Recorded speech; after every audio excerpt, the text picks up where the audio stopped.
Hello and welcome to another Inside Lane vlog, and today it is our first ever Q&A where you guys have sent in questions. We've got the answers right here. In fact, I've got a list, and I just thought it would be a really good way to get some more interaction between Inside Lane as a whole and you guys. So what I thought we'd do is we've got a handful of questions that are just asked all of the time by a lot of people.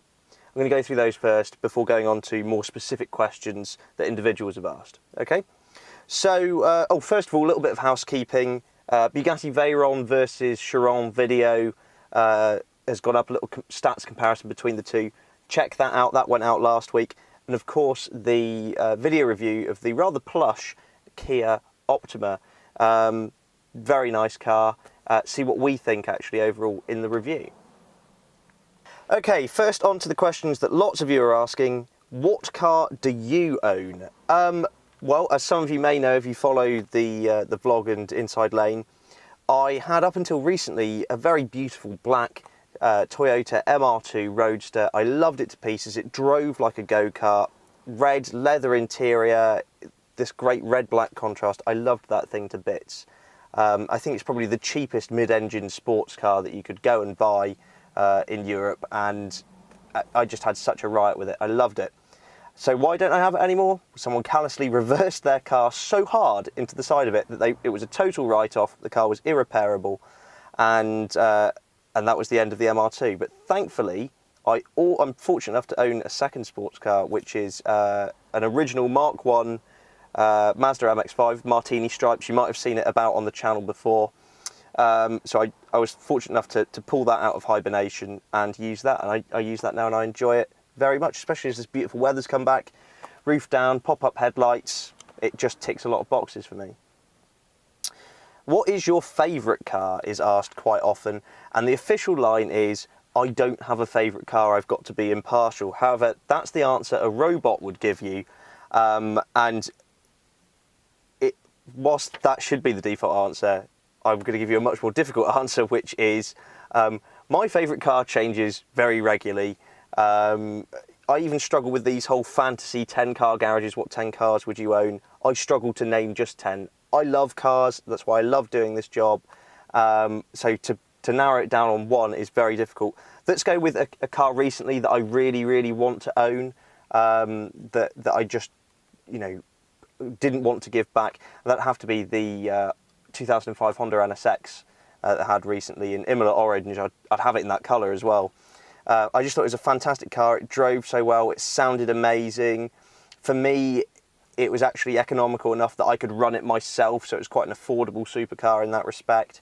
It had a boot that was big enough for stuff that I would use it for. Yeah, I just loved it to bits. I just really struggled to find fault with the car, and I'd have one in a heartbeat. What does being a motoring journalist involve? Well, I suppose what you guys see is probably about 20% of what motoring journalism actually is. I'll be totally honest with you. For every mile we spend driving a car, it's probably 20 minutes at a desk. We spend a lot of time in front of a computer writing, and quite rightly so, because at the end of the day, it is journalism. There's a lot of investigation. There's a lot of sort of being a wordsmith and crafting what people are writing, reading even, sorry. And yes, so a lot of it is being stuck behind a desk. However, I mean, pros and cons to this. We do get to drive some of the world's greatest cars well before anybody else, which is a real privilege. We get flown around the world to test them in these great locations. So, whilst it can be a bit tedious on a sunny day being sat behind a desk, it does work out quite well, really. I love what I do, and for every time that I moan about it, there's always another time that's just, it makes it totally worthwhile. It's a very time-consuming job. It's not like 9 to 5 office work. You are sort of on duty all of the day, especially at motor shows. You get very little sleep. But, I mean, listen to me moan about this from the seat of a brand new car. I mean, it's a bit hypocritical, isn't it? I'm sure lots of people would kill to do what I do. I'm very appreciative to be where I am. Who are you? Asks a lot of people. I suppose quite rightly so. We've never had a formal introduction on any of these videos whatsoever. A few of you have commented and I've replied and things like that, but I've never actually told you who I am, which is maybe a little bit embarrassing considering how far down the road we are on YouTube.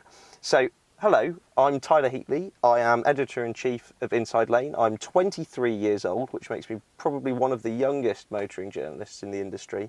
I actually started almost 5 years ago, so you can imagine sort of the uphill struggle it was at that age to break into this, this industry where competition is just ridiculously tough. I really like Italian food, and I'm not very good at darts.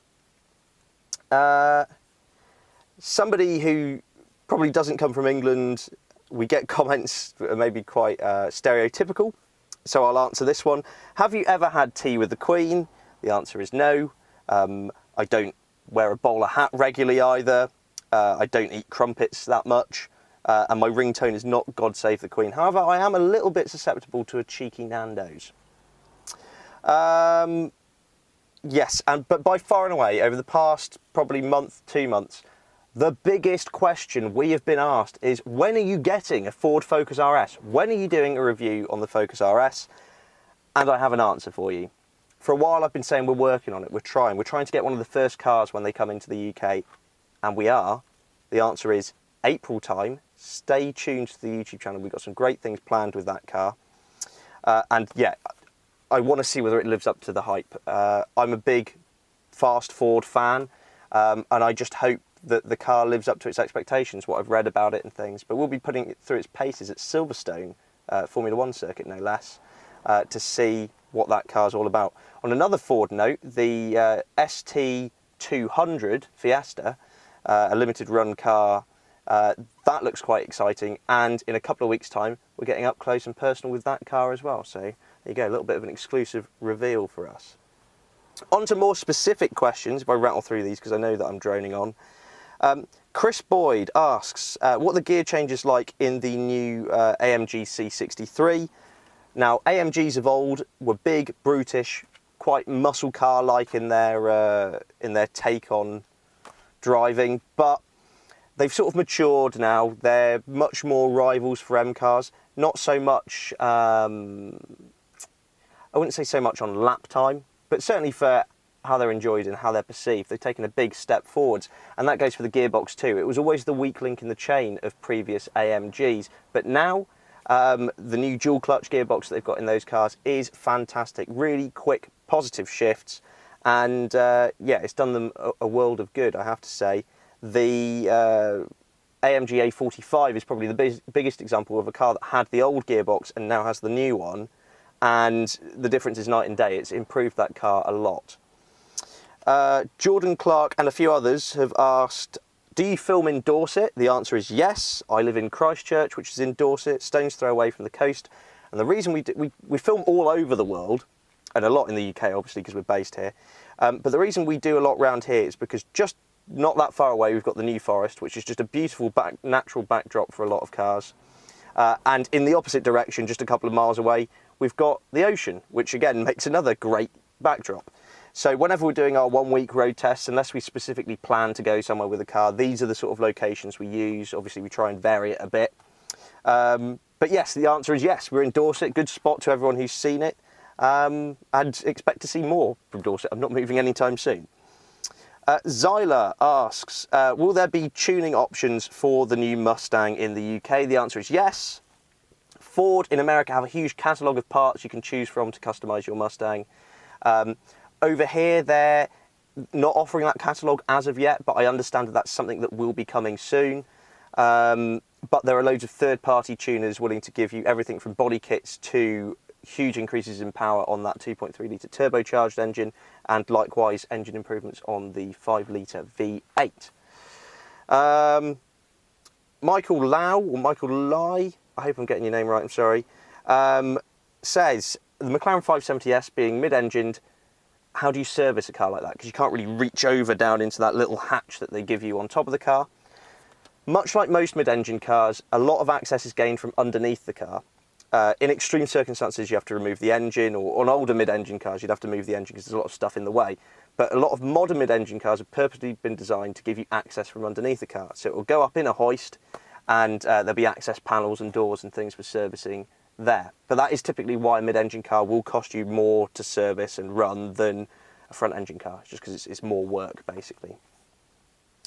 Casper Audi asks, and a lot of people, is the Type R coming to the USA? Now, I'm going to give you a really brief answer to this. I've done a whole video explaining why, so please check that out for a more conclusive answer.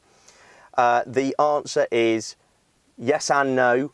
No, you're not getting the Type R you see in my videos. You're not getting the Type R that's in Europe currently.